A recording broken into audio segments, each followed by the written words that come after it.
Good afternoon, everyone. Welcome to another episode and special episode of the Nick Files. Of course, I'm your host, Nick Muley, or what I also would like to call too a precursor episode for a very special investigation that's coming up. For starters, just want to apologize that I'm a few minutes late. I was trying to get the slideshow copied from one computer to another. I should have done that earlier today, but I didn't really think it was going to be such a big deal as much as I was hoping so, but better late than never, of course. But good part was I was able to get the slideshow onto the laptop, so we're all set to go. Just before I get started with anything, I'm just going to say, look at this. We got the two Toms here. I'm going to have to start calling. We got, of course, Tom McNicholas, and then we got Pickle Tom. Got the two Toms here already. We're the third Tom could be. What's up, Yvonne? Good to see you. So anyways, today we're going to be talking about a location that, well, for starters, as some of you guys remember from last week, I was going to have to take a break from doing one final part of Wildwood Sanitarium because we do have a we do have a different location that I myself, along with a few show hosts here from the network, we're going to be investigating. I'm really excited about it. So we're going to be presenting what's known as the Holy Cross Abbey, which is located in Canyon City, Colorado. Just less than a week, just literally a week away before we start making our journey over there. And it's just, I'm super excited about it. And also, too, I know I start a little bit later than usual today, but that's simply because this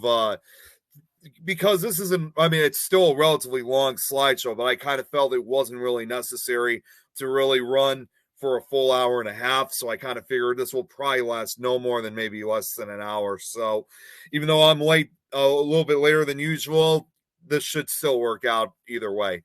So, but very quickly, once again, just before I get started with the slideshow, I just wanted to, because I'm seeing that the chat's really getting active. So let me just give out some shout outs one more time before we get to the slideshows. What's going on, Eric? Hello, Kelly. Good to see you. You're McNichol. Hey, George is in the house. What's up, George? And George, I do apologize for not getting back to you when you send me that voicemail. Thank you so much for that, and I really appreciate your support. We'll definitely chat real soon, though, I promise. Pickle Tom, he is the Tom. Oh, hail the Tom. What's going on, Rita? What's up, Lynn? Good to see you. Appreciate it, Kelly. Hello, Natalie. Oh, check this out. We will have an unveiling this week on BB3 TV. Oh, a new logo. Check that out. Well, that's going to be something I'm looking forward to seeing, Tom. Let me know. Okay, so without further ado, and also, wait a minute. I almost forgot. I just realized I forgot to send this to the group that's going to be investigating. So bear with me for just a second here. All right, there we go.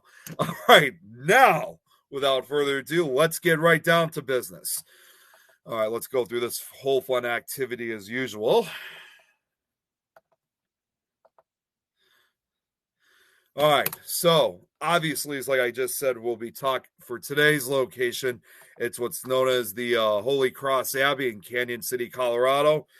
Some of you guys have probably heard about this place. I'm sure a lot of you guys haven't, but from what I know about this place, it's got quite a history to it. And also, it had previously been investigated. In fact, earlier this year, Adrian was investigating it. I actually took part in the live feed.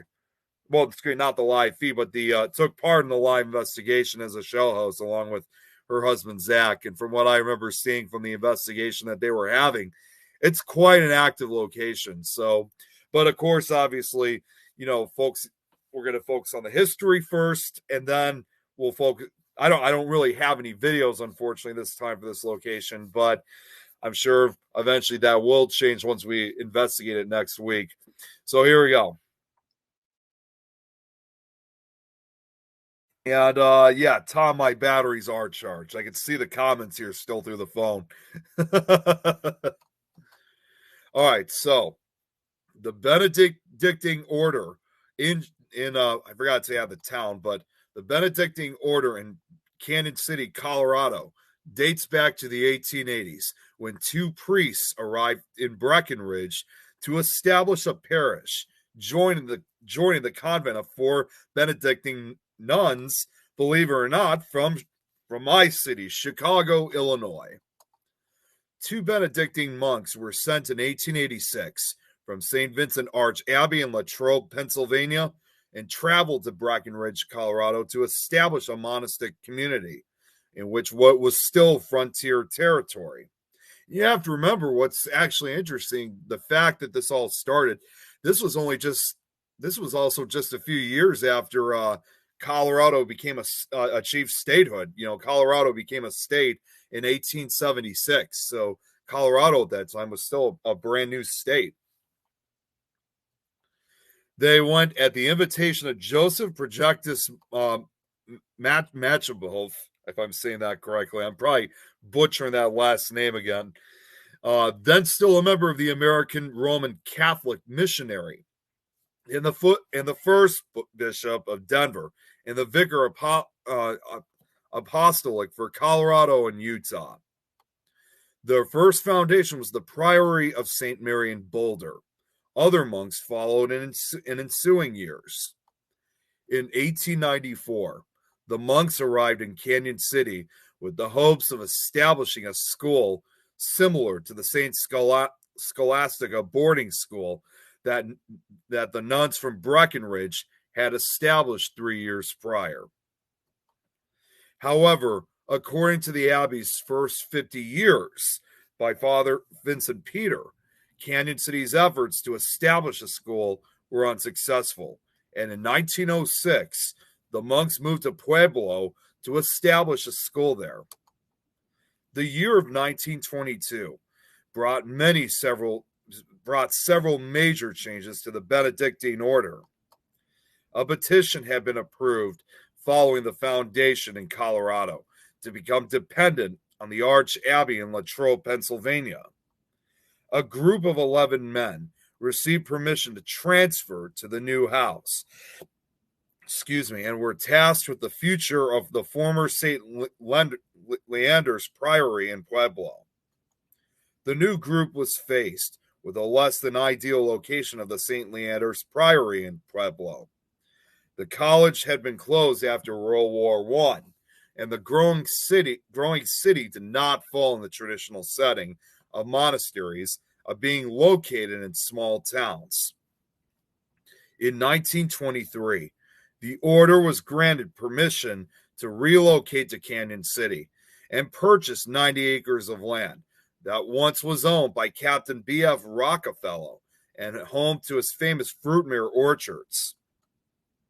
Oh, I forgot to add fade-ins for those pictures. I'll fix it later. On May 10th of that year, Father Cyprian Bradley, prior of the Benedictine Society of Colorado, announced that the Roman Catholic Church purchased 90 acres of land, formerly known as Fruitmere Orchards, from Captain Benjamin F. Rockefeller's estate. The Benedictines established a religious foundation and named it the Holy Cross Abbey. The local chapter, unfortunately, the local chapter of the Ku Klux Klan, who recognized the foundation as a threat to their Protestant ideology and the influx of Southern European Catholic immigrants into the area coal mining camps, further confirmed that the local religious landscape was changing. A group of 6 men moved into the old Apple storage house, and plans were quickly put into action of building a monastery and school. Built for storing apples and not housing priests, obviously, the wooden building did not provide much of a homey or warm atmosphere those first few months. Serving as a dormitory, dining hall, and chapel, the priests used donated or homemade furniture and cardboard to construct sleeping cubicles. A coal-burning stove provided both heat and a place to cook, while the multiple holes in the building kept everything well ventilated and chilly. In an undated interview, Father Francis recalled, "We didn't get warm from that February until the next May. Father John used to try to shave in the chicken brooder because there was little heat in there. We used to go down to St. Michael's Rectory for baths, but that wasn't too successful either, where the first man to bathe took all the hot water that was in the heater. Eventually, they were able to fix up the Apple House and add a chapel and library housing several hundred books. Eventually, the building was stuccoed, if I'm even saying that right, and became known as the monastery, and then Old Monastery once the old building was complete. The living conditions were not the only inhospitable obstacle the monks faced. The Ku Klux Klan, of course, came into once again in Canyon City, came into power in the 1924 election and primarily directed their hate at all immigrants and felt that the order was a threat. Oh, wait, this kind of already talks a little bit. They're kind of repeating a little bit of that again. Felt that the order was a threat to their Protestant theology. And you also, and you have to think to yourself, you know, this is the 1920s. This was by far, which I even hate to even say because they're just crazy. The 1920s was obviously a huge decade for the Ku Klux Klan, which was obviously spreading religious and racial hatred among all groups. And that was when they were at their, I'm sure a lot of you guys know this already, but that was when they were at their biggest highlight, I guess, or their, as they would consider, their best era, because in the 1920s, unlike what the numbers of them today, which I think is only like a few hundred members, I think maybe under 1,000. In those days, 100 years ago, their numbers increased to like literally between like 4 and 6 million members across the country. I mean, they were everywhere. And this was, people often wonder why the 1920s, you know, why particular that era that the KKK was, you know, big in the 20s, because it was only just a few years after, for those, I mean, I'm sure a lot of you guys know, but I'll still say it anyway. It was like just a few years after that movie, The Birth of a Nation, came out, which to this day is still considered one of the most controversial movies ever made, and obviously featured the Ku Klux Klan, which created the second generation of the Klan. So, yeah, so for something like this, in this case with the Ku Klux Klan in Canyon City, they really had kind of power and control over certain areas, and certainly did not like it when there was some kind of change. So either way, whether today or what they were back then, they're just nuts. They just really are. I'm not trying to badmouth anyone online, but that's just me.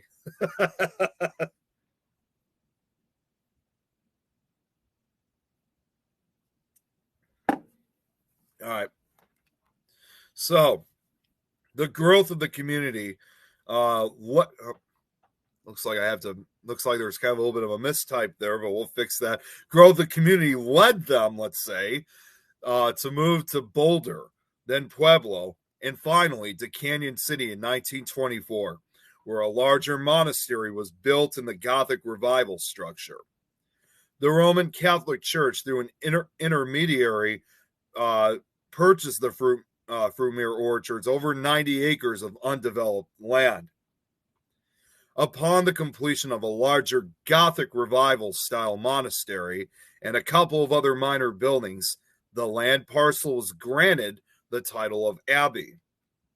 The house was raised to the status of an abbey at that time, and it assumed a new name. A boarding school which opened at the abbey, and initial attempts were made at establishing a winery, which were not pursued at the time. Regardless of the option they faced, regardless of the option, the opposition they faced, the monks were able to move forward. designed by Joseph Dillion and L.A. Desjardins. Construction began on February 15th of 1924 on this massive four-story red brick building built in a modified cruciform plan. Described as collegiate, if I'm saying that right, Gothic with a detectable Jacobean revival influence, its scale and style are unique in south central Colorado. Originally named Holy Cross, it was completed in 1925 at a cost of $600,000, 3 times the estimated cost. Other Benedictine abbeys across the U.S. helped pay the staggering cost of $400,000. When first constructed, the monastery was outside of town, but over the years, the community has built up around it. The name, the Holy Cross Abbey, was inspired by Colorado being referred to as the Holy Cross State because of the famous Mount of the Holy Cross northwest of Leadville, according to a historical article on the property. It was voted on in their ministry, and Canyon City began. I don't know how I was able to do this, but I was really able to fit a lot of the pictures onto the slideshow. I really don't know how I did it, but I thought it was definitely a perfect way to really kind of show the details of its construction. So, yeah, they really put a lot of work into this place. During the construction, the monks lived in the Indian Lore building and other smaller buildings further back on the property.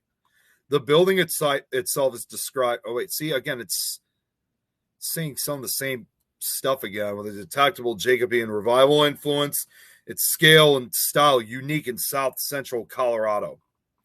Because the monastery was built as a teaching facility, it maintained a modest chapel.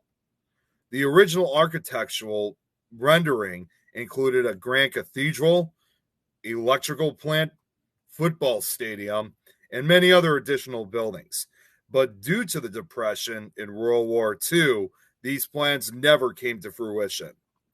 In 1926, the newly elected abbot, Cyprian Bradley, was blessed during the dedication ceremony of the newly built Abbey Chapel, where he was instrumental in getting the boys' school up and running.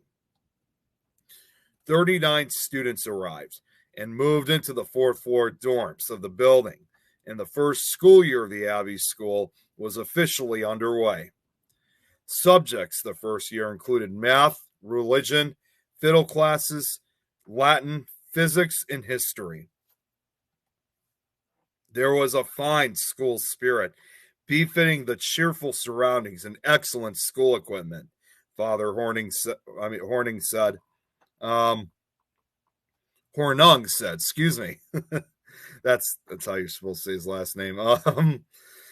Sorry, I lost my train of thought there for a second. Said about the school's first days. The next year, the enrollment more than doubled, with 87 boys registered, and work soon was underway to build a dormitory to house the students in.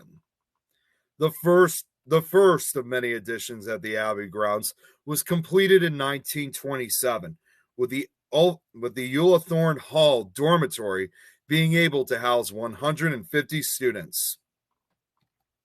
Soon a gymnasium was built, and sports also were offered at the four-year high school program.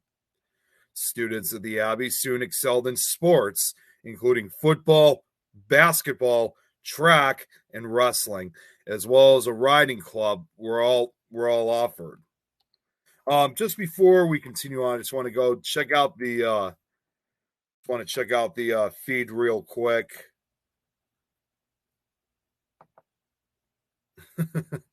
Let's see. Holy Cross Abbey. Yeah, it's quite a real cool building, I gotta admit.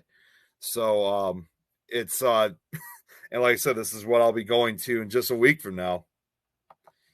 Thank you, Kelly. What's up, Nigel? Good to see you. Yeah, usually abbeys are I think they usually are only for nuns, if I'm correct. I'm not a huge expert with it, but obviously you can clearly tell this was more for the monks than actually nuns in this matter. Must be very talented nuns. Not really sure how to really say about that. Thanks, Eric. Thanks, Eric. I always appreciate it. All right, so let's get right back. All right, so the Abbey School was an all boys college preparatory high school that operated from 1926 to 1985. Education was an integral part of the monastery since its beginning. The Abbey School open. See, there's I don't know if it's say. Oh, wait a minute. No, that's that. This is a different part of the building. I mean, a different area of the Abbey. So the Abbey School opened in September of 1926 with an enrollment of 35 boys who were all housed in the new fireproof building.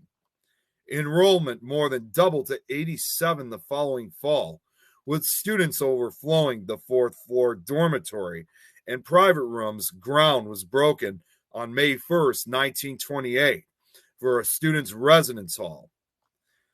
Ullathorne Hall was built just west of the monastery, providing see they're repeating some of the same stuff again, lodging for over 150 students again. The Abbey served 3 primary functions throughout the years, all overseen by the monks. The boys' school, created by the first abbot, Father Cyprian Bradley, prepared children for high school.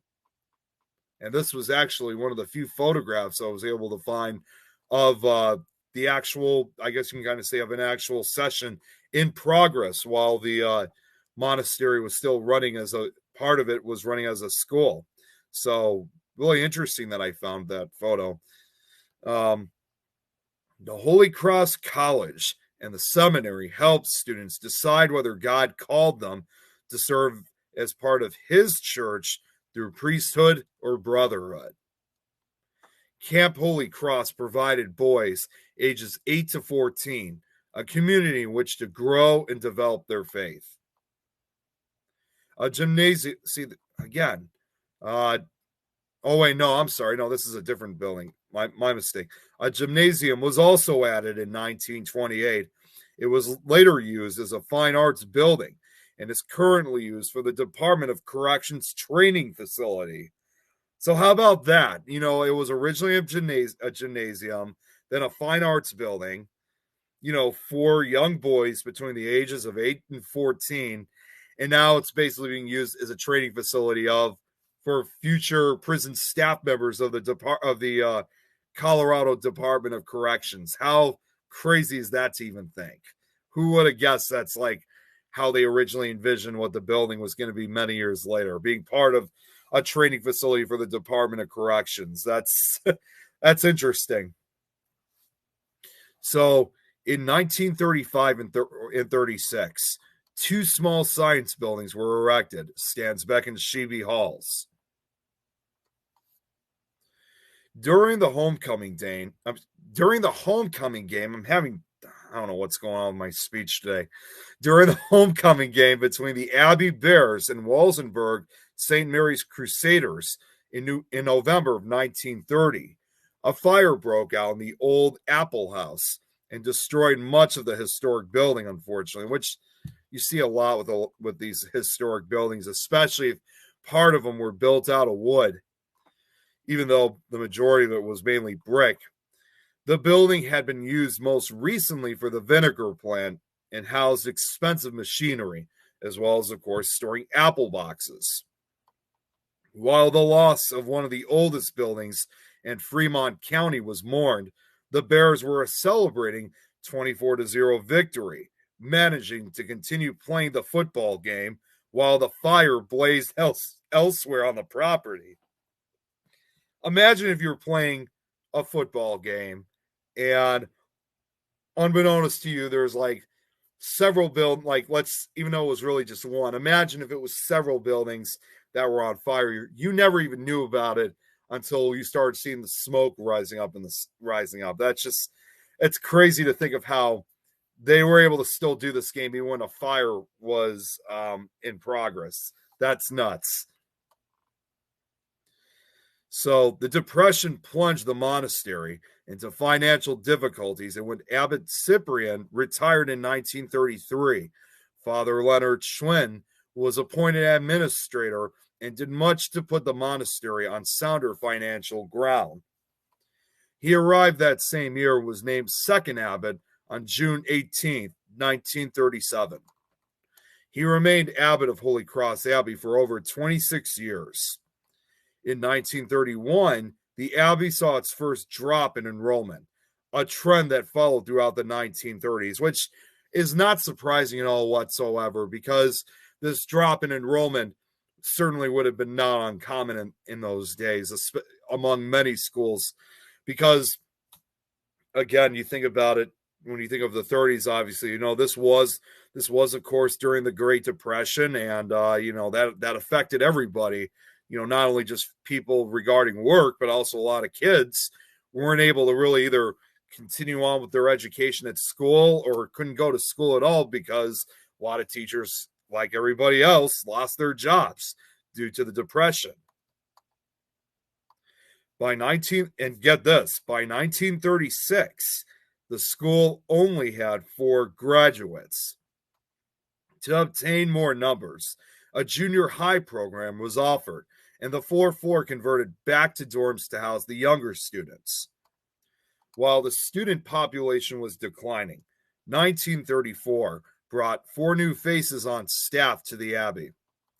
German nuns from the Order of Benedictine Abbey at St. Walburg, Bavaria, Germany, arrived in Canyon City, seeking to preserve their order by escaping the rising leadership of Adolf Hitler.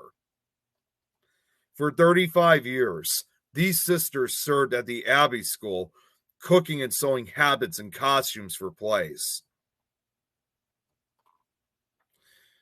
Again, another rare photo I was able to find. So, also in 1937, a summer camp Holy Cross was first offered to boys ages 9 to 14. A camp had been attempted several years prior, but because of location issues, ended up failing. However, this attempt was much more successful. Hiking, swimming, horseback riding, and an Indian lore program were offered to the hundreds of campers that came. In 1949, a $100,000 new field house known as the Abbot Ernest Hall was constructed, and the older gymnasium transitioned to the Alcuin Hall and served as a fine arts building. More expansions and additions followed in 1953, when St. Joseph's Hall, an administration and classroom building, were added. In 1956, St. Mary's Hall, another classroom building, was completed. 2 years later, in 1958, the Abbey acquired 88 more acres of land with the purchase of State Prison Farm Number 5, increasing its property to 220 acres total. Several buildings were also included in the purchase. In 1963, Headley Hall, a new residence hall, was completed. The 100-room dormitory became the new home for the upperclassmen. 10 years later, in 1973, the Abbey Community Center was completed at a cost of $700,000. So you can clearly tell that with a lot of what you're seeing here is, as typical with such buildings like this, it did go through a lot of major changes over the last several decades, especially within the last 50 or 60 years. So it's something that, obviously I'm sure was intended to happen, especially when they started adding more buildings to this abbey, considering that the increase of several more students were coming into, for educational reasons. So, like other religious communities in the United States, the Abbey saw its numbers prosper during the 1950s and 60s, only to see a steep decline begin after that in the late 1970s and early 1980s. Give me 1 second here.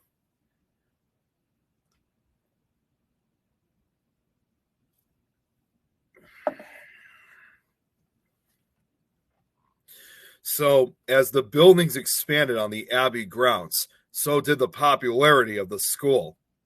Still known for their fun sports program, they also became known for their science department, with students placing in top spots across national competitions. In the fall of 1967, 250 boys were enrolled at the Abbey School. This included 203 boarders and 47 day students, setting the record for enrollment at the school. Students hailed from across the U.S., as well as several foreign countries, including Panama, Saudi Arabia, Mexico, Nicaragua, Kuwait, if I'm saying that right, Ecuador, Taiwan, and Japan. And that's interesting that they have all these different, kids from different countries that were taking part of this, because not necessarily one of the first, but it's interesting that they were willing to bring in a lot of boys, not only from different countries, but obviously of different backgrounds, racial backgrounds and colors. So that's interesting. And also those who had, of course, also those who had different languages too, because I'm sure a lot of these kids that came from these foreign countries probably didn't know very much English. Local boys could attend school as day scholars. The Abbey accepted students and teachers of all faiths, of all faiths, creeds, and races. Although students were expected to attend some form of religious services on Sundays. Days generally began at 7:30 a.m. and ended with lights out between 10:30 or 11 o'clock p.m. Students were required. That too. Students were required to take classes English, theology, math, science, foreign languages, computer science, social science, and physical education. Students could take electives including photography, art, typing, geology, and career counseling. The trend of being near capacity continued through the 60s and 70s. In 1972, tuition, room and board for the school was $2,200, which included everything except laundry and books. What's up, Sam? Good to see you. I see what I've actually been doing lately is, even though I can't see all of the feeds from the different destinations, I got one at least, which is from the Things Network. So that's why I'm able to give some shout outs, at least from one of the destinations. So great to see you here, Sam.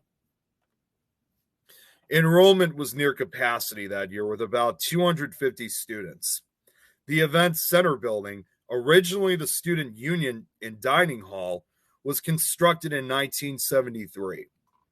This untimely collapse caused the Abbey to abandon plans for a Grand Cathedral. See, they're saying again, Grand Cathedral, electrical plant, football stadium, and other buildings. In 1985, because of declining enrollment, the Abbey announced it would close the doors of the school, but would continue to function as a monastery. Through the years, foreign students had made up almost half of the school's population, and the school credited the lagging economy of the 1980s with a decline in enrollments. In 1986, the Abbey was facing financial hardship and large debt, with the school now closed. Not sure how to financially move forward, the 220 acres the Abbey sat on and its 15 buildings were put up for sale, with the monks looking at new areas to relocate to in Colorado. After several months on the market, the only potential buyer was the Federal Bureau of Prisons. See, just like I said before, looking to put a low-level security prison on the grounds. How about that? In 1987, the Holy Cross Abbey larger chapter met and reviewed the finances of the Canyon City Abbey. During the meeting, several decisions that were made that would allow the Abbey to become financially stable and stay in Canyon City. Shortly after, the property was pulled off the market. Part of that plan was leasing several acres of land, including the area where Country Green Apartments, the town shopping center, and Quality Inn are located. Negotiations also started seeking long-term renters to utilize some of the buildings that were no longer in use. By the early 2000s, the community was composed of about 20 monks, mostly elderly. In an effort to find a means of income for themselves, in the year 2000, the monks decided to return to the idea of planting a vineyard again. They entrusted the production to a professional viticulturist who began to produce wine the following year. While the abbey was able to stay afloat as a monastery, their finances never really improved. In 2001, they again began looking at ways to relieve some financial stress and help serve the community. A 20-year contract with DOC was drawn up for, the Department of Corrections was drawn up for use of one of the buildings as a training center for new employees. 12 acres of land was sold to Linder Chevrolet for expansion. The Abbott Ernest Field House was leased to the Canyon City Recreation District for use of the gymnasium, and a new winery was established to attract tourists. Larry Yatch, general counsel for the Holy Cross Abbey, stated in an interview, "Everyone knows the Abbey and wants it to exist," Yatch said. "Ever since the Abbey has been here, their mission statement has always been giving and serving the public. We don't want it to be a huge commercial area. We do want a certain ambience." In 2002, with the resignation of Abbot Kenneth Hine, the 5-year process of closing the Abbey as a monastery was started. At the prime, the Abbey had been home to 45 to 50 monks. However, they had only acquired 5 recruits since 1962. Currently housing 12 monks, the Abbey no longer had the adequate personnel needed to function according to an interview with Abbot Hine. Wait a minute. Let's see. Oh, I'm sorry. I thought there was something mispronounced, but no, I have it correct. Other than incorporating Holy Cross Abbey into its business name after the land upon which it stands was acquired from the monastic community, the St. Benedictine monks of the Abbey never had a thing to do in the creation or operation of the winery. The winery and tasting room opened to the public in that same year, welcoming visitors to its beautiful and serene Rocky Mountain vineyard. The monastic program began a process of dissolution that year. Approximately 20 elderly monks continued to live in the abbey until it eventually closed entirely.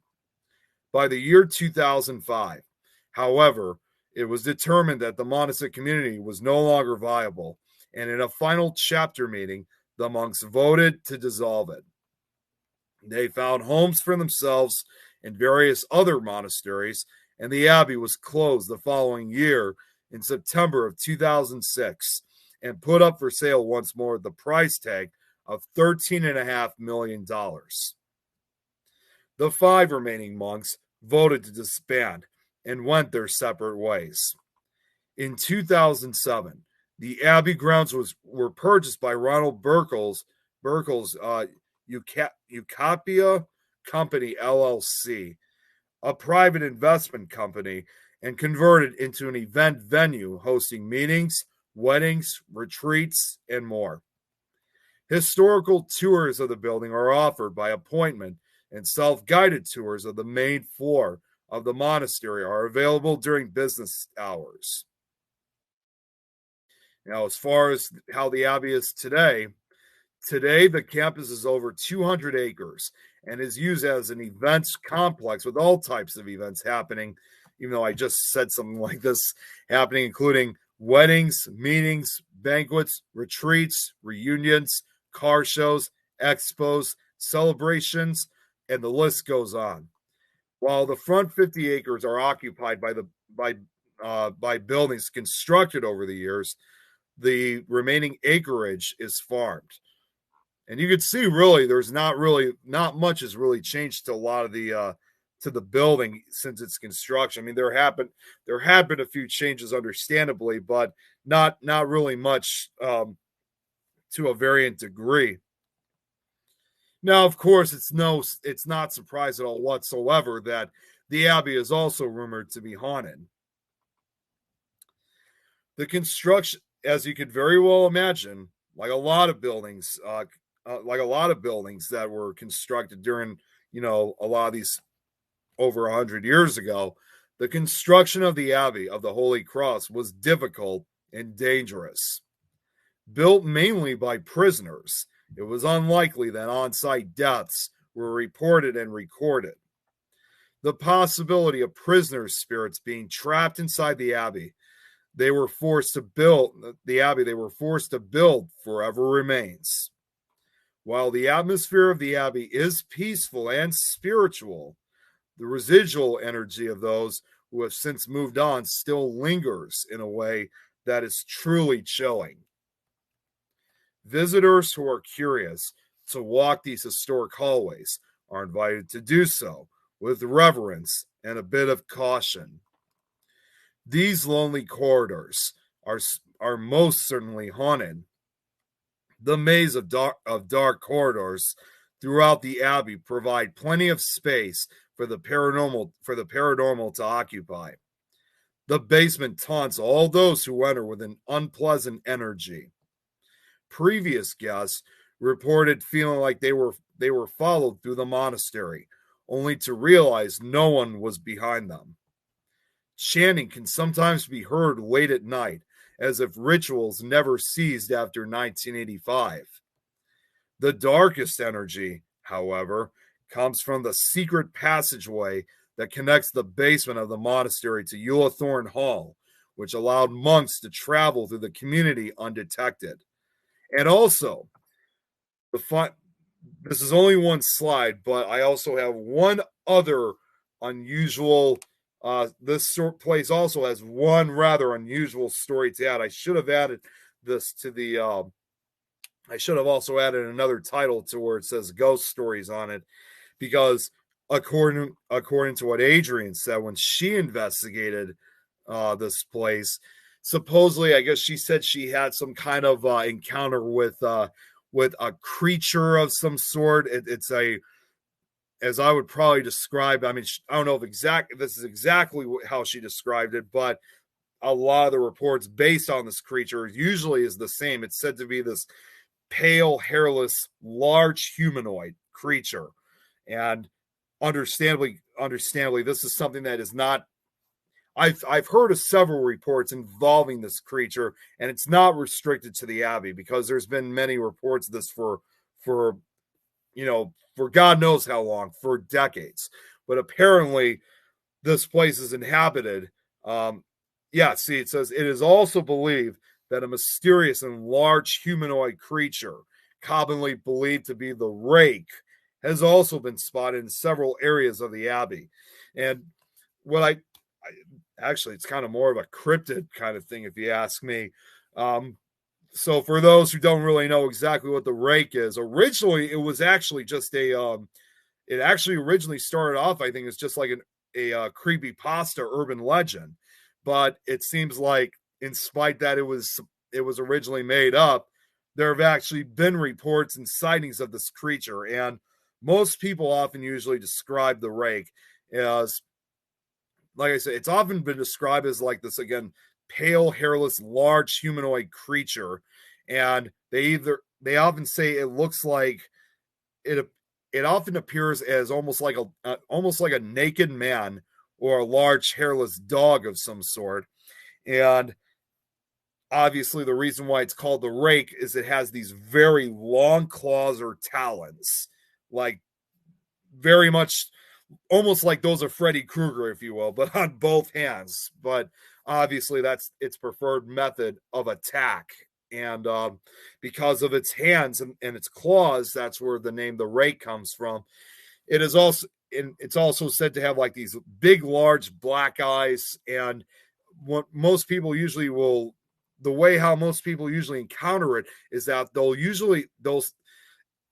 it's, is a better way I can really describe it. Really, I sometimes call it in my book, I sometimes call it the intruder cryptid, because when we look at different types of cryptids and whatnot, um, we usually see it's usually like out in the woods, in a grassland, or in an abandoned area, or even in a desert or a farmland area.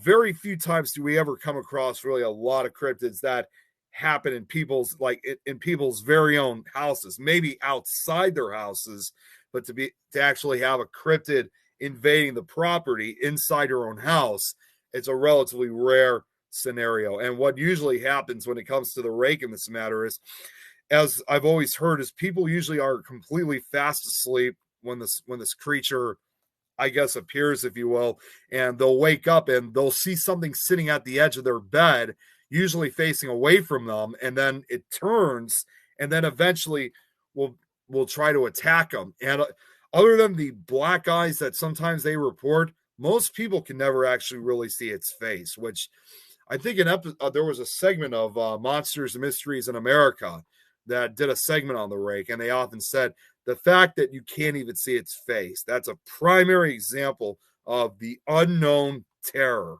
that's attacking you. And it often usually will only attack particularly those who are, I guess you can say, who are in bed alone. Apparently, this creature doesn't want witnesses when it attacks. Whether this is the same creature or not that's inhabiting the Abbey, I'm not entirely sure. But according to, like I said, what Adrian told me, she saw some type of creature that resembled the rake. So I don't know. It's going to be kind of interesting. But that is the official. Oh, wait a minute. I'm sorry. There's one more piece of information here. So the happenings in that hall throughout the years remained unseen by the outside world. Pretty much up until, I wouldn't necessarily say now, but most recently, like I said, we did a live investigation. I wasn't there, but I hosted, along with Zach, the live investigation of the Abbey. So that is where we're going to be going in just a week from now. So it's going to be, it'll be interesting. Just very quick, because I only got about 2 minutes left before I got to get off here. So this actually ended perfectly. Okay, Tom. I don't see how it resembles that at all. What's up, Sean? Yeah, thank you, Sam. I really appreciate it. Hey, Jeremy, you made it. Awesome. I shared the link out in the chat, as you probably know. Excuse me. Be nice if you could have a paranormal gathering and everyone come through. Yeah, it would. Okay, now she makes a good point. Sometimes I wonder if some cryptid isn't a science project going wrong. That's often been a big theory with some of these cryptids out there. They're thinking if it was like some secret government project, or something that gone terribly wrong and managed to escape. That's what I was thinking. Fix asked if I lived on Elm Street. Yeah, so first off, I got to just say sorry that there were a few mispronunciations, and also that some of the history was repeating itself. Usually right after when I'm done with these shows, I usually will go back. Once I'm done with the show, I usually go back and try to fix everything in case if I ever do present it again, which eventually I'm sure I will. I mean, some people often think this is the only time I'm going to show these presentations, but that's not necessarily going to be true. There are going to be some I will be showing off again, and at a certain at some point in the future at a later time. So as soon as I get off here, I'll fix a lot of the repeating information. But yeah, so now you guys have it. So this is basically the precursor episode for the Abbey. and in case you guys want to know exactly when this is probably going to be, like I said, I'm going to be we're leaving. It's just a week before we're going to be leaving for Colorado. We're leaving on Wednesday early in the morning, and then the very next day, if I'm correct me if I'm wrong, Jeremy, is when. Yep, exactly. See, a week from today, exactly. And correct me if I'm wrong on this, but then right after when we get to oh, wait a minute. Oh, don't don't remind me too early. Well, that's a drive for Colorado for you. So yeah, I believe right after once we get to Greeley, that's when we're going to be heading right for the Abbey. So Jeremy, I'm not sure what the plan's going to be as far as like going live once we get to the Abbey or whatever, whether it's just like exploring it or investigating it. I'm not sure. I thought I'd kind of leave that up to you guys before I would start my lives like I usually do. So, but it's going to be a great time. So, and yes, Sam, I do go everywhere. And Sam, I promise you, I know it seems like it's pretty tough for me to get out there, but I certainly will promise you that hopefully real soon we'll be able to come out to the Carolinas, because I'd love to check out both North and South Carolina for their history and a lot of their locations. Because I remember you and I were talking not too long ago that you were requesting about wanting to have some type of Paracon that was going to happen sometime, or an event that was going to happen somewhere in North or South Carolina. So I'm not, I haven't really heard of anything like that, but hopefully one of these days we'll be able to come out there real soon. It all depends on when we're able to come out and, of course, how much it's going to be. Oh, wait a second. Okay, so Jeremy just kind of corrected. Okay, thank you. We get to Greeley on Wednesday night, then we leave Friday morning for the Abbey. See, I'm not sure why, but I kept thinking that we were going to go right after when we got. So we're going exploring. Oh, what am I saying? We're going exploring on Thursday, yeah, because we're going to check out some other haunted locations that I'm super excited about. Their locations, one of which I've been to, and two of these places are among locations I previously have had on the show.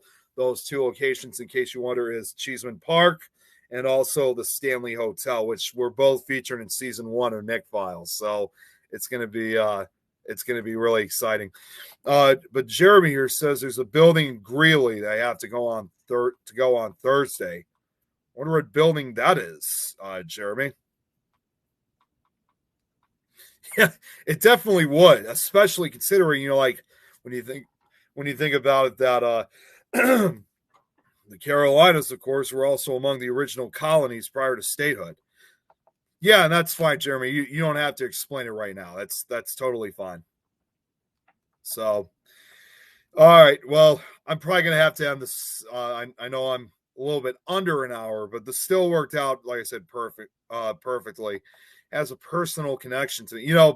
I gotta say, I mean, I know you said you're gonna explain it on the way, but if I knew what the building was, I probably could have featured both of these locations on Nick Files today, Jeremy. And yes, Sam, I'm definitely not surprised. Kate, good to see you here. I kind of got some bad news for you though. Unfortunately, I'm actually just about to end this.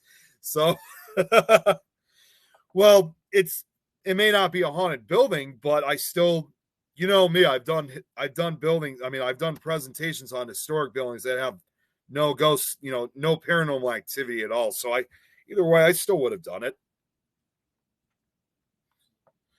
Yeah, I have yet to have gone to the Carolinas. Yeah, Kate, you may want to check this one out, because when you do watch it, like I said, this is what I call a precursor episode, because the location that I featured on today is a location that I'm going to be heading out with some of the show hosts from here on this network next week. So we're going to be doing, I know we're going to be going live a few times at the Holy Cross Abbey in Canyon City, Colorado. But if you want to know, yeah, send Kate the network. That's what I'm going to do. Kate, I'm going to save you the trouble. I'm going to send you the schedule for you. But yeah, if you want to know, basically, if you have like at least less than an hour of your time, and if you want to, you can check out what I just presented before we do this investigation, so you can get some understanding about the history of this place. I should warn you, however, though, that I did accidentally have some repetitive facts, which I'm actually going to get fixed right after then I'm done. So right after I'm done with the show. So, but either way, the history about it is really fascinating. And what I'll do is, you know what? In addition to sending you the schedule, I'll also send you the the link for the show so you can watch it later. So it's really quite a fascinating location.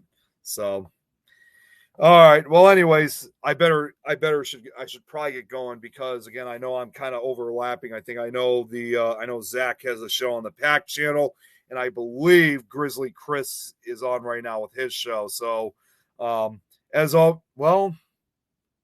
no, I haven't really seen much on.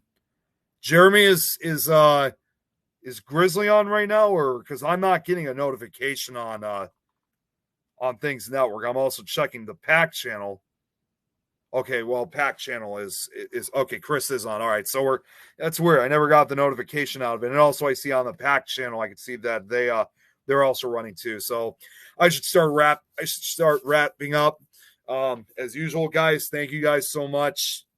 I really appreciate it as always.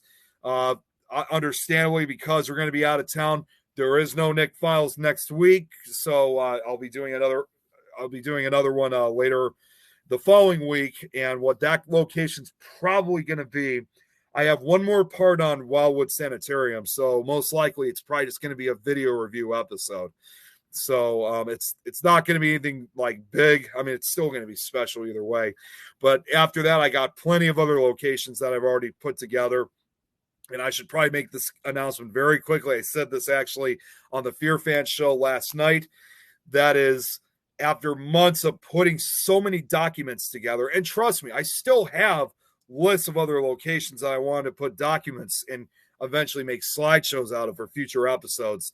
But I'm proud to say I am finally done. I'm taking a well-deserved break for making these documents, because this is something I've been doing literally since like earlier this year in January.